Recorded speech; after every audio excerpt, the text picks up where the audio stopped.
चेहरे लटक गए बहुत सारे लोगों के इंडिया की विन के बाद। और हिंदुस्तान को बहुत बहुत मुबारक हो, बिकॉज बहुत अच्छा खेले। जो मेला एक दफा फिर लूटा वो संजू सैमसन ने। मैं हैरान हूं कि आपने एक लफ्ज उनकी तारीफ में नहीं कहा।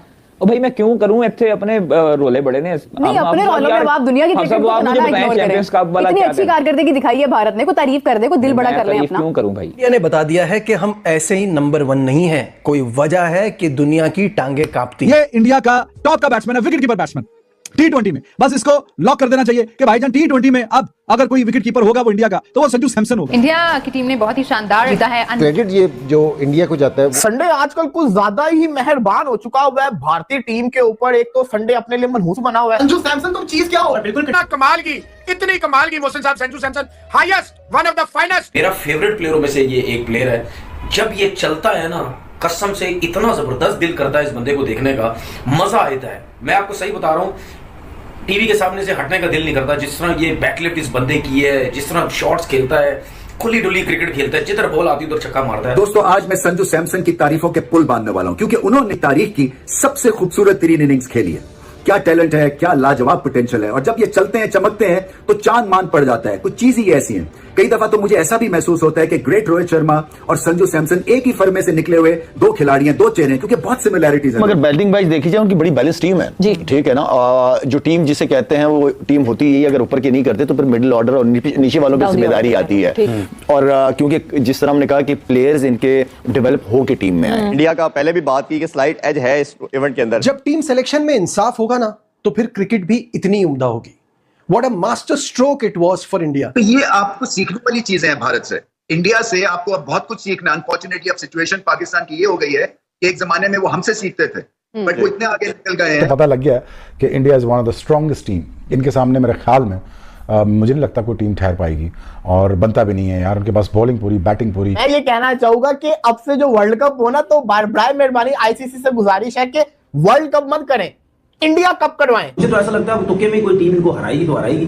एक्स्ट्राऑर्डिनरी किस्म की कोई बॉलिंग हो गई, बैटिंग हो गई, वरना अगर पूरा मैच हो या तरीके से क्रिकेट हो, वो तो मेरा ख्याल है India. Let's talk about India today.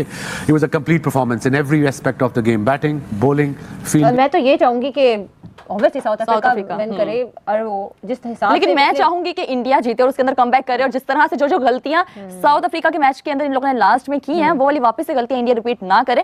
लेकिन आपको लग रहा है कि ये वाला मैच हमें वापस से देखने को मिलेगा, इंडिया वर्सेस साउथ अफ्रीका?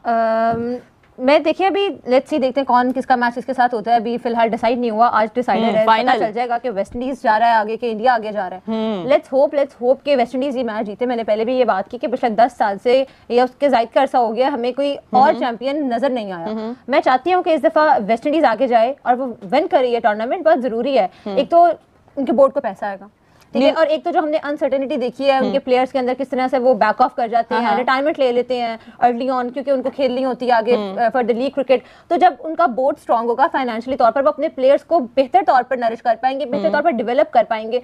तो अगर ये जीतता है वेस्ट इंडीज मैच तो ओवरऑल मुझे लगता है बेहतर होगा हमारे। Gosh, what is gone wrong? It is now becoming, it was a myth. India was a myth कि यार इनसे जीतना घर में मुश्किल है। आपको कंफर्मेशन आ गई है कि इंडिया के खिलाफ जीतना नामुमकिन हो गया।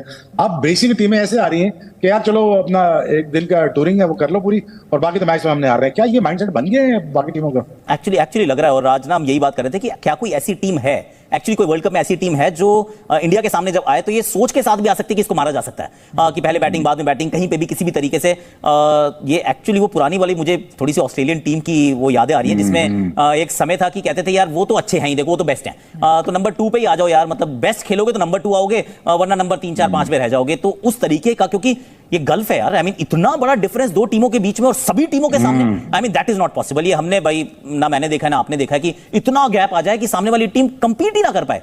आई मीन ये अलग ही लेवल है बिल्कुल। आप शुरू में आउट भी कर लेते हो किसी को और फिर भी कुछ नहीं होता, एंड में हम कहते हैं रन कम बने फिर भी कुछ नहीं होता। I mean this is unbelievable. Deserve करता है जो भी है, हम पाकिस्तान से हैं, लेकिन बेस्ट विशेस हैं उनके लिए। अच्छा कर रहे हैं वो। एक मैच हारने से कोई भी बाहर नहीं हो जाता। कल का मैच बहुत ही तगड़ा मैच था। इंडिया ने ये साबित किया कि भाई वो एक अच्छी टीम है। जिम्बाब्वे के खिलाफ जो उनका मैच था दैट वाज अ स्टनर। अच्छी टीम की यही बात होती है कि वो जो आप आते हो ना, आप जिस तरह घेरा तंग करते हो वो घेरा तंग करते हुए नहीं दिख रहे। मतलब अर्शदीप ने जबरदस्त किस्म के पावर प्ले में 2 ओवर किए, बड़ी अकलमंदाना कप्तानी सूर्या कुमार यादव ने की, लेकिन कोई कप्तान बेबस हो जाता है कि जब उसका बॉलर आए वो चांसेस क्रिएट करे। आप शुरू के 10 ओवर में कैच छोड़ दो, एक रनआउट छोड़ दो, बैकएंड पे 2 कैचेस छोड़ दो, फिर स्लॉपी फील्डिंग हो, वरुण चक्रवर्ती ने भी जो चौका दिया, ऐसे बड़े मैचेस में ये 2-2 3-3 रन बहुत इंपॉर्टेंस के हामिल होते हैं।